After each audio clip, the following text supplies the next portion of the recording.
Hello mga kami! At dahil nga juntis ang inyong person, ayan, magpapacheck up na nga tayo ngayong araw na ito. At imabsent nga pala yung asawa ko para lang samahan ako.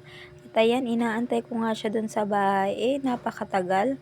Kaya pinuntahan ko na nga siya dito sa aming kubo, ay aba-aba naman. Abay, pinaligo ba naman ako ng napakaaga, tapos malilate lang din naman pala kami sa pupuntahan namin. At ayan na nga, naglakad na nga ako para puntahan siya. At ayan, nadaanan ko nga itong kalabasa. Abay, may bunga na. Sana all. At ayun na nga, napalingon na nga ako doon at hinanap na nga siya. Abay, hinabol pala yung mga kambing dahil nakawala. At isa-isa niya nga itong tinali sa iisang tali dahil ikukulong niya na nga to doon sa pinagkukulungan namin.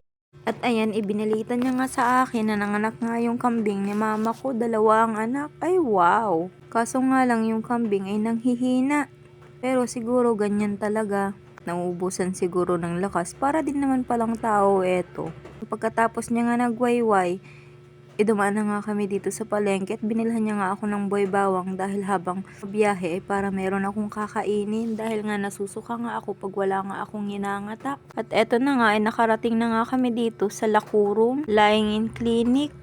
At buti na nga lang pagdating ko ay wala pang ang customer o baka marami nang nauna sa akin.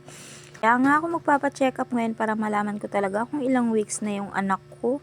Abay, ang hirap kasing maglihi na talagang halos namang hina ako. At thank you nga kay Lord, healthy naman si baby. At pagka-uwi nga namin, ay dumaan nga muna kami at bumili muna kami ng bakal. Nagkulang nga yung binili naming bakal noon dahil nga gagawa nga pala ng gate itong asawa ko.